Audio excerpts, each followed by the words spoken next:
Hi, guys, and thank you for tuning in today. My name is Jordan, and I'm a trustee for the Music Works. I'm hosting today's session alongside Emily as part of the team supporting the Youth Advisory Group. Today, we will be discussing our journeys in music with a particular focus on the challenges we've faced along the way. Today, I have 4 guests. Would you guys like to introduce yourselves, starting with Grove?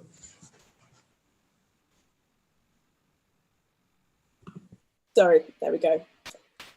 So my name is Grove. I'm a producer, vocalist, DJ, kind of making music within like kind of like dark, clubby, hip hop, sprinkles of pop realm.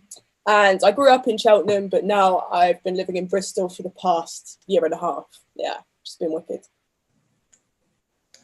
Yeah, I'm Hamish, senior music leader for the Music Works. Do a bit of graphic design, kind of currently living in Bristol, but doing a lot of work across Gloucestershire. And yeah, kind of got into music through going to sort of through mainstream education into university, and then it's kind of led to this point. Hello, my name is Roella, and I am a multi-instrumentalist, composer, and performer from Gloucester. My main instrument is piano, but I play other instruments too. I studied music, well, from a variety of different places. I have a gospel background as well as a classical background. Studied at school and also at conservatoires in London, and currently studying at a conservatoire in the US called Berklee College of Music. Hi, I'm Eden. I play viola and I'm from Gloucester. I go to the RNCM and I'm a first year, and that's in Manchester. Okay, and thank you guys for joining me today. So I have a couple questions for you guys, just to sort of explore your journeys into music and sort of what take backs you might have from that. And to start off, really, I just wanted to ask you guys to just tell me a bit about your career path into music. Yeah, I'll kick that off. So my path into music started genuinely with the GarageBand app when I was 14 on my iPhone 3. Maybe it's a 3S. But so I just started playing around with all the different features on there with like the really, really MIDI sounding keyboards and that. But that did inspire me to then move on to teaching myself like guitar and piano, and getting involved in like community open mic spaces at like pubs, at Gloucester Guildhall, just like all these places, just trying to perform as much as I could. So I was doing that for a while, was in a flipping prog rock metal band from when I was 15. But I think a big switching point for me was after meeting Malachi, getting involved in like a load of like getting really involved in community spaces, and through that learning like production, getting paired up with other artists to do songwriting, and essentially through that learned the kind of foundations of like collaboration, importance of skill sharing, relevant music knowledge that applied to the kind of music that I enjoyed and wanted to make. Because like I really wanted to do music in school, but I got rejected from doing GCSE from not having a high enough grade or qualification in anything, which felt like a huge setback at the time. But I really felt in the community spaces within the Music Works in Studio 340, there was like safety, understanding, and like space to experiment and get things wrong, because that's just like such a fundamental part of any creative process. A few years down the line, started an electronic duo called Bast, joined the Upsurge program with the Music Works, and then also started passing on the knowledge that I'd learnt, mentoring young people, co-facilitating workshops, and I felt really, really content in the stage, put on some really wicked nights in Cheltenham with JPDL, Grizzo, and other people like that. But yeah, then eventually a year and a half ago, moved to Bristol, applied all of this experience, knowledge, and experimental space to making tracks in Bristol, and it's been going really, really well since that point. It's me. Wow, that's interesting, especially about you know, not being able to have the qualification, you know, to actually like move forward through schooling and stuff like that.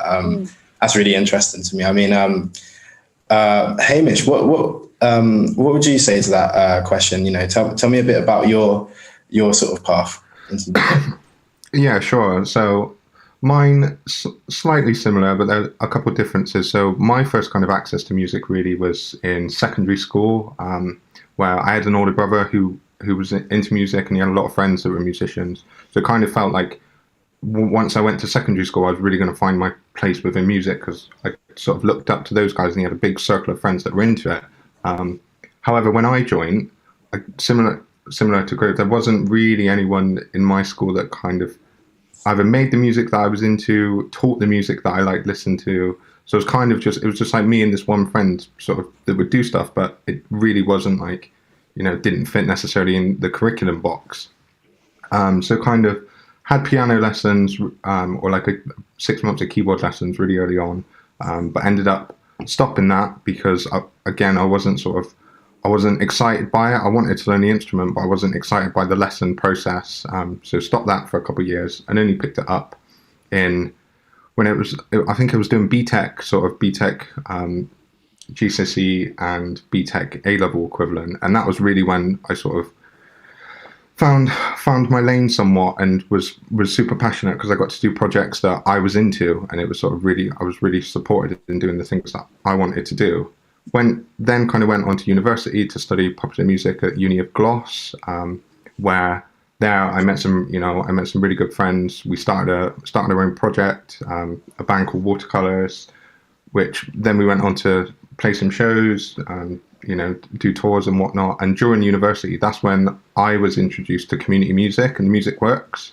So similar to Grove, the band that I was in went on the Upsurge program, because Music Works could see what we were doing and wanted to support us, and we were really keen to kind of branch out of the uni bubble, in the sense of like, it was great that we were doing all of this stuff, but it was really important to us to get to know the local scene and what's happening locally, and who's in the venues, who are the engineers, what's happening in the festivals and whatnot. And we were super supported in doing that. And then through that, I was just kind of went back to Bristol, did some promotion work and venues across Bristol, meanwhile doing the Music Work stuff at the same time. And then that kind of naturally progressed onto a full-time position as a music leader, which was a job I had no idea even existed until I was about 20, 21, which is, super surprising. So that's kind of where I'm at the moment. Okay, cool. So it sounds like a lot of collaboration.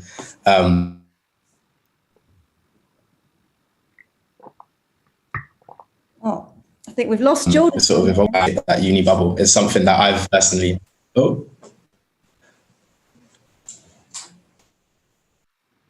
Okay, cool. Sorry about that. But so talking about escaping that uni bubble is something I've tried to do as well, sort of like getting out, and Music Works has been great for that in that sense. So Rowella, could you tell me a little bit about your career path into music? Okay, so when do I start? Okay, I'm gonna start with Gloucester and then London and then the US. But when I was in Gloucester, I was really, just trying to get hold of as many musical experiences as I possibly could. So as far as bands were concerned, I pretty much joined everything that Gloucester Music had to offer. Growing up, I did the Gloucester Youth Jazz Orchestra, Gloucester Youth Wind Orchestra, and composed some pieces for the youth orchestra as well, which were all just incredible experiences, really. It was really interesting in terms of the demographic when I was in those bands, is that whenever it came to reading and to charts and to big ensemble work, there weren't a lot of BAME people, or there wasn't a lot of Black representation. So a lot of the time I was the only one. And to be honest, what got me through that was just how much I love music, and kind of turn the blinders on to focus on the musical experience that I'm gaining. But it definitely was something that it would stick out naturally. But yeah, it's still like some of the music tours that we did with those different groups were like some of the best experiences of my life, and I feel really, really blessed to have done them. And then, as like how London happened was actually, I found out that you could study music practically if you go to a conservatoire through some friends who were in a year above me who actually went on to go to Birmingham Conservatoire. And I was like, huh? You could go to university and like actually study like just playing music, like practically playing music. Because like a lot of the uni courses that were being offered by my secondary school, which was Ribston Hall, was where you go and you study music. There's like the history of music and like the analytical side of it, and not necessarily like the doing part, which was the part that I was the most interested in. So yeah, it was kind of a bit of a fluke that I found out about QCAS versus UCAS. But yes, so kind of embarked on that process of applying to QCAS by myself and with the help of one of my band mentors, Pete Martin, who runs Dulce Youth Jazz Orchestra, and then auditioned for Trinity Guild and Guildhall, and ended up going to Trinity for 2 years, studying jazz. So I should mention that. What am I doing? What music is my favorite? Yeah. So went to Trinity, studied jazz on their course. When I got there, I was super, super excited again. I was like, oh my days, I'm going to be actually like studying music like in London, where it's like a lot more like ethnically diverse. There's going to be so many, like, it's going to be amazing. There's going to be, there's going to be so many, it's going to be so different to, to being in Gloucester. And then when I got there, like something, I knew that something didn't quite fit for me. Because it's kind of more of the same in the sense that, again, I was like, I was definitely the only black girl in my year. I think there were 16 of us in total. With about maybe 3 black guys. And by second year, by the first year, 3 of the 4 black people in my year were gone. And by the second year, like I had transferred. We're getting there. But yeah, like what was really interesting about that experience was just like I was going to study jazz, and then something just didn't quite click right with how it was being taught in the conservatoire. Like it was from a very kind of like I don't know, it's just from a very like classical point of view, which isn't quite how you can break jazz down. And yeah, it's like even though I would never say that like I know how it's supposed to be and they were doing it wrong. It's just something just didn't quite sit with me. And then around like my first year of Trinity came to a close, I got the opportunity to do a summer course at Berklee College of Music that was led by Terry Lynn Carrington. That summer course was absolutely insane. At the end of it, I auditioned for actually study. I was like, why not? Let's see what happens. Let's see what happens if I just audition for the actual school. I auditioned, and at the end of the 5-week concert, I found out that I'd been awarded a full tuition scholarship to go and actually join the school in the US, which was insane.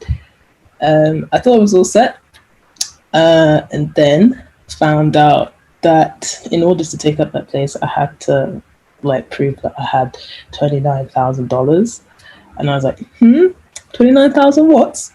Like I get so excited when I just about make £100 for my birthday from relatives. So like 29,000 was like what?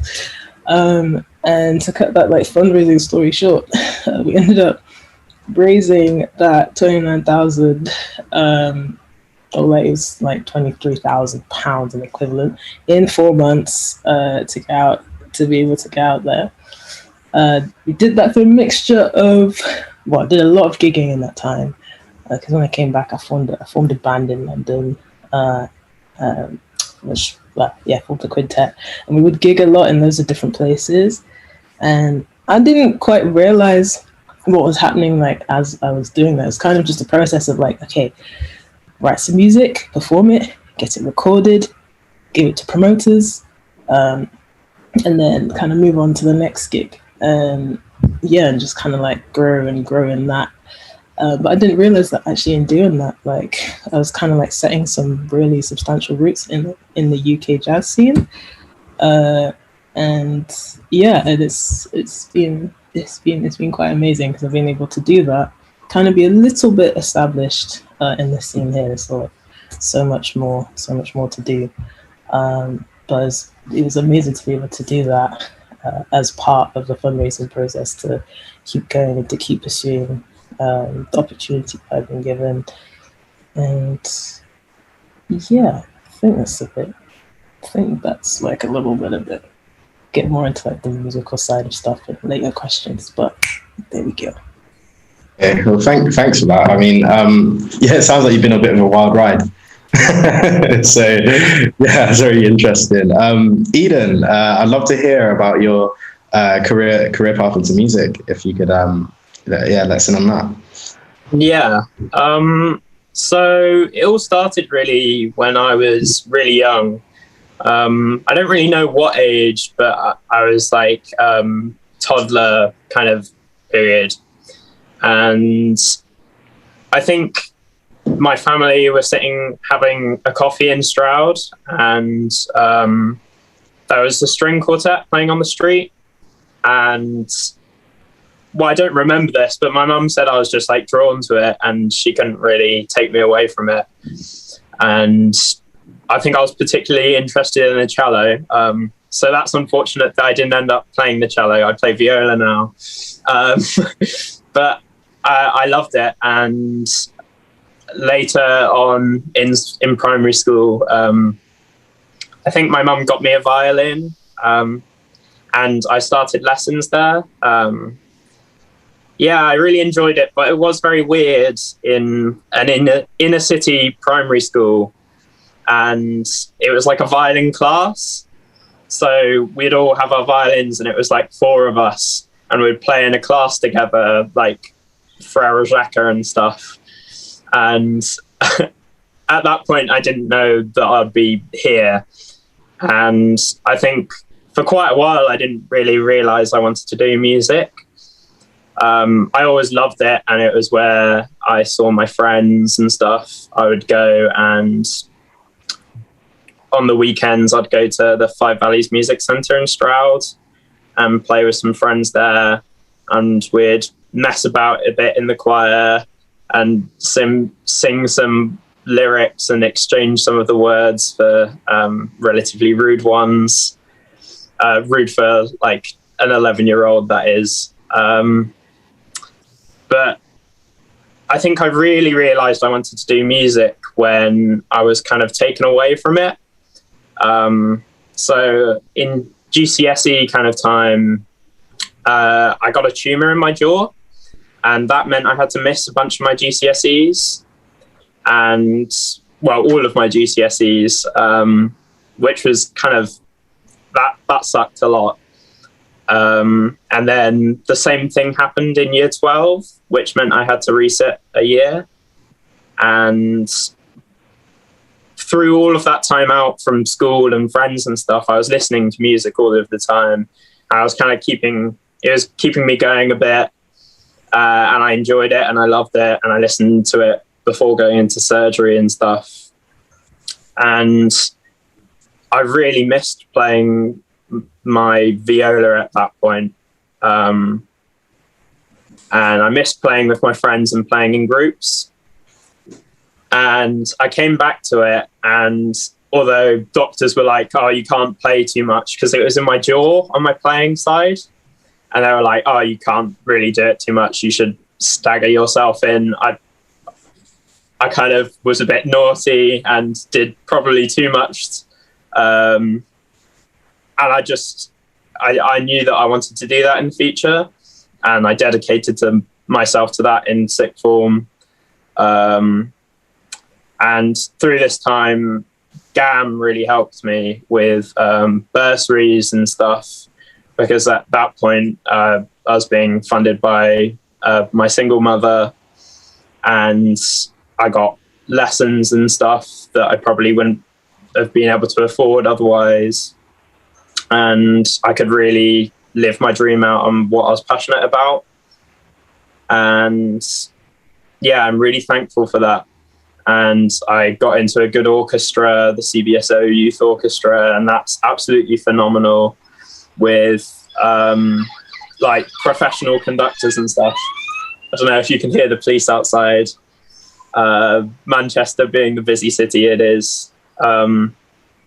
Yeah, and through these lessons and through my teacher, Laura Galetta, it really inspired me to get where I am. And I worked so hard after not being able to practice for like a year. I'm lucky to be where I am, to be honest, because there's been quite a lot of setbacks along the way. Okay, cool. Well, that sounds like we've all sort of been on a bit of a wild ride then, by judging by these stories. And there's one thing that sort of like I can see between all of them is that they're very, I think there's a term used like squiggly careers, and it's about how you kind of end up going, like your path ends up being kind of like that. Thanks for sharing that, guys. I actually wanted to get onto, because I know, I actually wanted to get onto this question here. So, specifically, starting with you again, Grove, can you tell me about your first experience with first access with music? For example, like in schools or, in primary school, some people's first experience with music there, sometimes it's at home. If you could just tell me a bit about that, that'd be cool. Sure. So I think my first access to making music with other people, before it was a very insular thing, but my first experience with making people-based music creation was through the Music Works. But more specifically, I responded to a call out that Malachi put out on like a Facebook page. I sent it through this open mic that I've been to. And then we organised to meet up after that. And he introduced me into the Music Works as an organisation, paired me up with a vocalist and guitarist called Greg to work on songwriting. I showed him these GarageBand demos that I've been working on, and he signposted me to production workshops that were happening in the studio. And even gave like a studio laptop to help me hone my production skills with, which honestly is like the foundations of so much that I know now. So just had a great like hands-on insight into how the real world of like music making and production and recording all works. And I think as well, it's put me on a very good standing within people in my peer group who also do the same thing. Yeah. Yeah, that sounds brilliant. It sounds like you really had like a practical first step, Fully practical. Yeah, which is really important, I guess, and we don't see too much of in certain areas. So yeah, that's really good to hear that. So Hamish, could you tell me a bit about your first access with music? Yeah, I think if I go like way, way, way back, obviously like secondary school was kind of the first time you probably take interest, or I took interest, but like I definitely was potentially offered something like harmonica or flute lessons or something in primary school that was, it was kind of interesting, but it wasn't necessarily something I was super passionate about at the time. But in terms of, kind of experience with first access, again, it was sort of, mainly in secondary school, but I sort of didn't really get into it until the later years into secondary school, when I was given a lot more kind of practical flexibility in terms of the work that I wanted to do. I did all BTECs across the board, which I found was super, super useful. And I definitely have friends that I know did A-level and had slightly different experiences, and there's a lot of things that I got taught in BTEC that, such as music tech, using how to use live equipment, mixing desks, sort of some real fundamental skills that I've used later in life. In terms of other first access, I think for me, like my teachers were quite supportive. Two in particular. One, my music tech teacher, that kind of showed me the options beyond.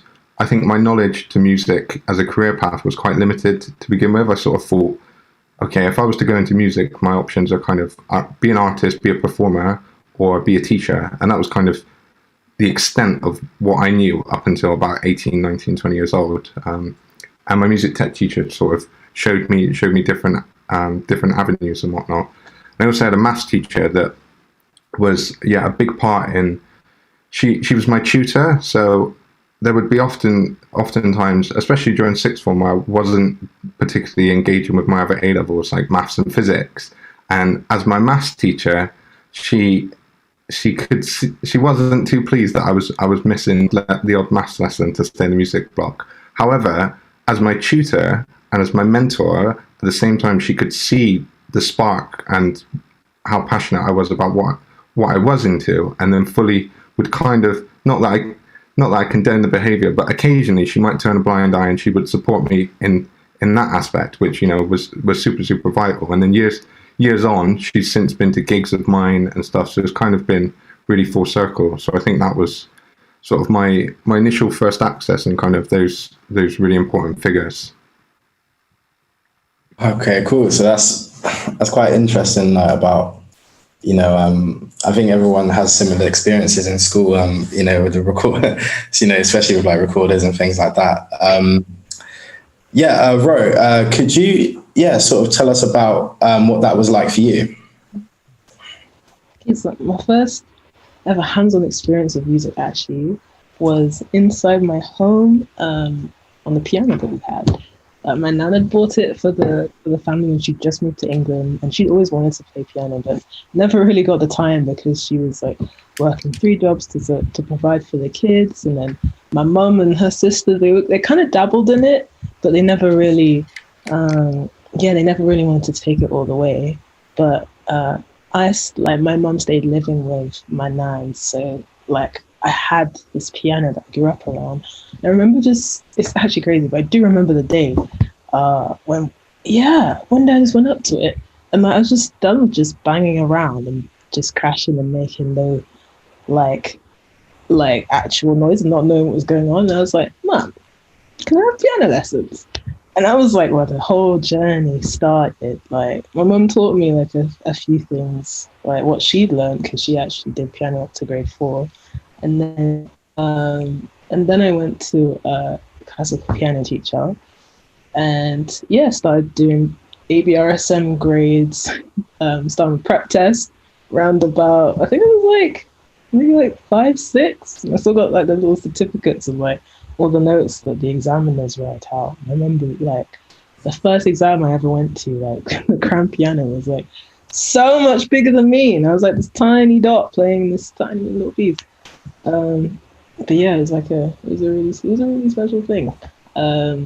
So that was kind of like my first like formal introduction. And then as well, I mentioned earlier that I grew up in the gospel church. I grew up going to church when I was younger, and that's a huge part of my music training. That is where I learned to play by ear. It's where I learned chords. My first kind of like exposure to extensions and everything was in the church. None of it was written out. It was literally all ear work, and the number system, which later when we actually got to say studying music in secondary school actually really helped, because when they were referring to the Roman numerals in terms of analyzing music, I was like, oh yeah, it's just a number system. But like my godfather used to call out to me whilst he was playing bass and be like, okay, we're going to 4, okay, we're going to 2, we're going to 5, and be like, back to 1, be like, okay, now we're going up 2 steps, and the 2 steps would be like going up, what would it be? 2 steps would be going up a tone, and then going up 1 is going up a semitone. So sometimes you get those 1 seconds would be like, okay, you want to go up, next chorus, want to go up again, 5, what? Okay, you want to go up again, and you just got to be ready to go. But it was like really great training. Sounds like you had a really great beginning into music, Roella. But I'm going to move you on so we fit everyone in. Can we move on to Eden, please? Hi. Yeah, as I said, the quartet thing was quite major, and I think it's what made my mum realise that I wanted to do music and that I was a fairly musical child, and that I loved it, really. I had a similar experience with the recorder thing, but that was somewhat traumatizing for me. I was not good at it. I got really bored and messed around quite a bit, I think. Eden, could you expand on that and talk about, was this in a class, a whole class recorder? Yeah, I'm pretty sure there's 30 primary school kids all playing recorder at the same time. I was a very energetic child, and I could not sit there and play this instrument, and I would always overblow and not really understand what was happening because it would make this horrendous noise. And then the horrendous noise set me back, and it didn't. I didn't want to try again because it was horrible. And then, like, the teacher would get annoyed, like, Eden, stop messing around. I was like, ah. But yeah, the violin class in school is where I started, I think, and I didn't really recognize myself as a musician until secondary school. I think, like, I agree with Hamish on that. Like, I had music in my life before, and I liked listening to music all the time, and I played a bit of violin. But when I got into secondary school, I realized, like, when I started seeing that there was different groups and different social areas and stuff, and that started to happen, I had to choose between being like a musical kid or another type of kid, like a sporty kid or something. And I think I found myself as a musician there, and things just happened to grow.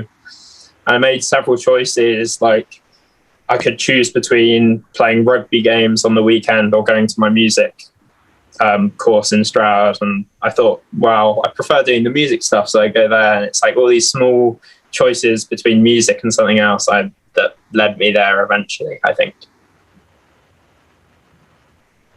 Okay, cool. So,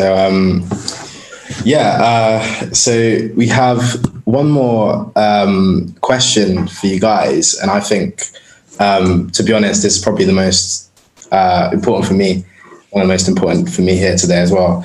I just want you guys to, just because we are running out of time really. So for this next question, if you guys could just, sort of try and be as concise as you can. That would be cool. So what would you say needs to be changed in music education to support young people? And for this one, I'll start with Ro.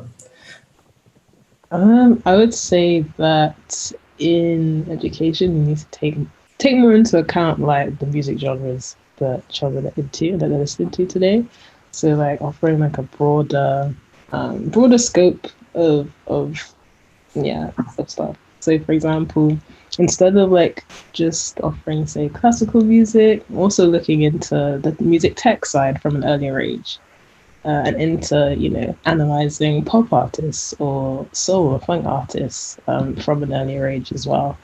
Or even just asking the children what interests them and being like, okay, can we build a course around what people are currently listening to today? Okay. Cool. Should I jump in there? I'm happy to jump in on that.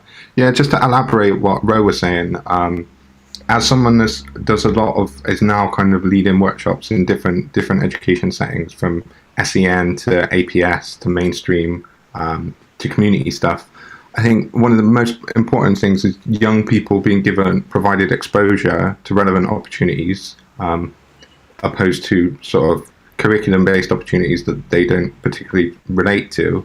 I'm trying to think what else I've got, because I've got a couple on this.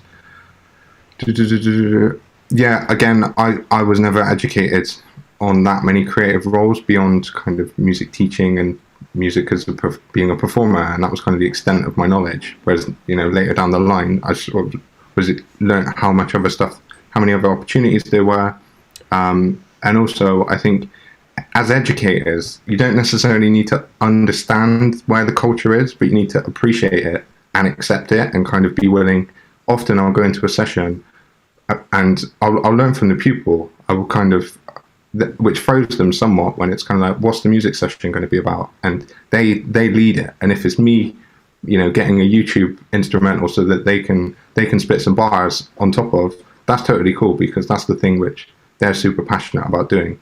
And I think if I was to try and force my perspective or what I like doing on them, potentially it might be the thing which turns them away. So yeah, letting the young people take the lead, really, finding what excites them, and just like facilitating that journey, really, and just really super practical at the end of the day. Like, music is super creative, and I think had I spent too much time bogged down in the academia, I might not still be doing it. It was kind of, so just doing as much as possible is really important, I think.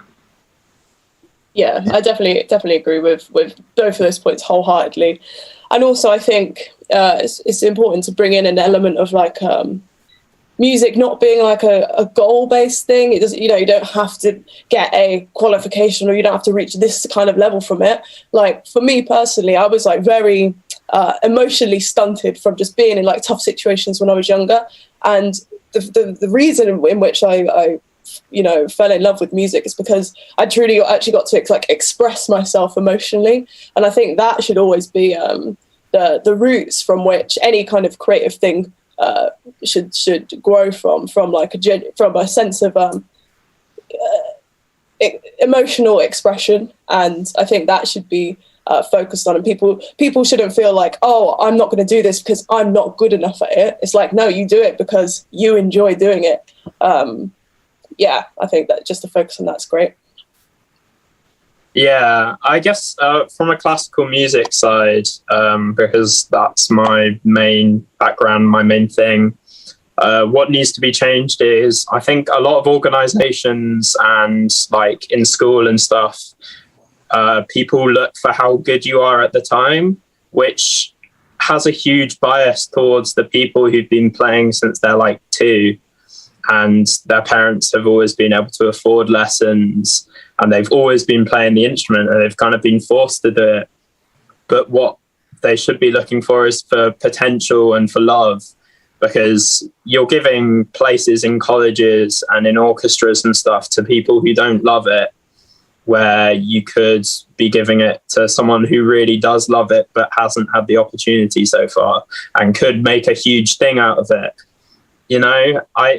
I see people at college who don't really want to be here, but they're here because they happen to be good enough, because they've been doing it forever, and because they want to have a uni experience. And that's so unfair to the people who could like really love their place here,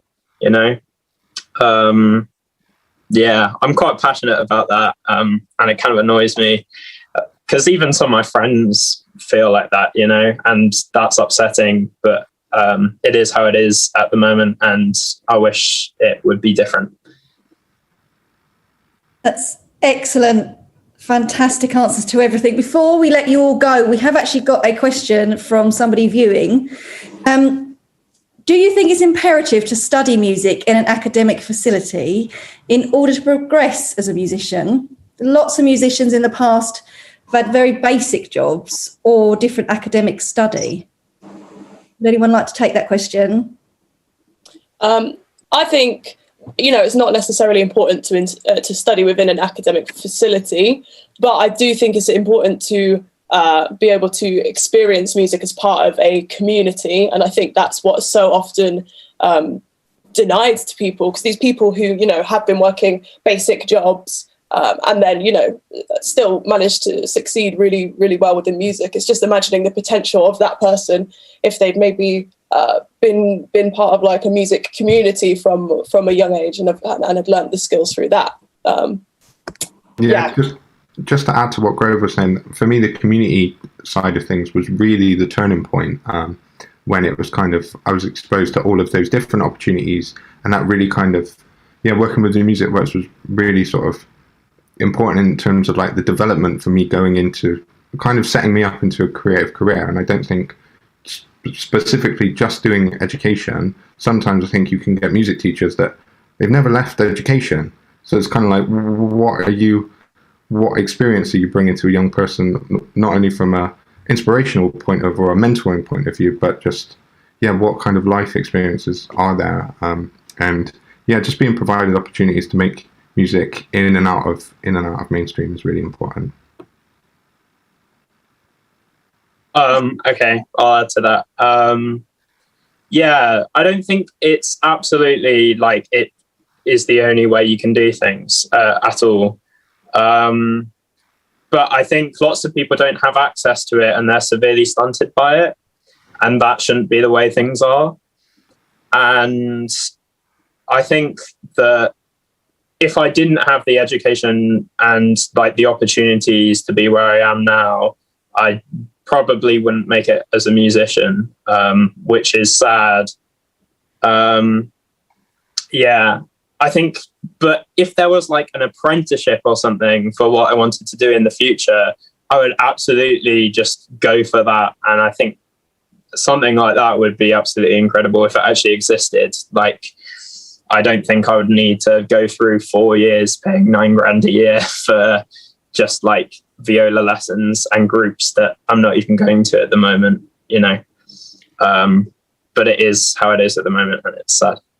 Also, just to add finally, one thing we all mentioned in previous conversations that I'm aware that we didn't discuss today was YouTube and learning stuff on YouTube and how vital that was outside of the class. That we've all spent so long just watching YouTube tutorials about like how to play piano and how to play keyboard and how to learn Logic Pro and all these like online resources that just are absolutely vital in terms of like how definitely how I got to where I am now. And I know a lot of the guys will agree. I think sometimes YouTube can be considered an uncredible resource in terms of the mainstream, when actually, you know, there's such a wealth of information on there that, you know, is super important to just dive in and get stuck in. Before I let Jordan wrap up, I've got another question. We'd like to know how we can listen to the music that you're all making. So for anybody listening to us today, where can they hear your music? Can you hear me on Spotify? My name is Grove, G to the R to the OVE, a little fire in your speaker, a little vibes energy. I released an EP about a few weeks ago, so it would be wicked if you wanted to check it out. Great. Also going to jump in and say that you can find me on YouTube. Literally just search my name, Rowella Oloro, Roeolloro. I should be the first person that comes up. There ain't many Rowellas for some weird reason. Thing, name your kids Rowella, it's a cool name. Yes, but if you head over to YouTube. Darn, sound like a YouTuber. This is hilarious. Woo. I've got a couple bits, but nothing like super recent. But there is stuff out on the internet. So mine would be the band Watercolors, and then there's a few different bits and bobs on the Music Works YouTube channel, just like collaborations we've done over lockdown and stuff with young people. I wish I created more, to be honest, but I'm mostly learning at this point. So I guess you could find where I create music on RNCM social medias. So that's the Royal Northern College of Music and CBSO Youth Orchestra concerts in Birmingham when they start up again. They are absolutely phenomenal and we get amazing reviews every time. It's just amazing when a bunch of like 100 or more young people are all playing in an orchestra together. It's amazing. Okay, thank you guys. Thanks so much for your time today. There's been some real gems in what you guys have been saying, and I hope that everyone's found this conversation useful. I'd also like to thank Emily for helping me co-host this, and Lee as well behind the scenes, making things work. I'd like to just remind everyone to keep an eye on the Music Works social media, to keep an eye on the other events of the conference. And thank you guys for watching, and catch you guys soon.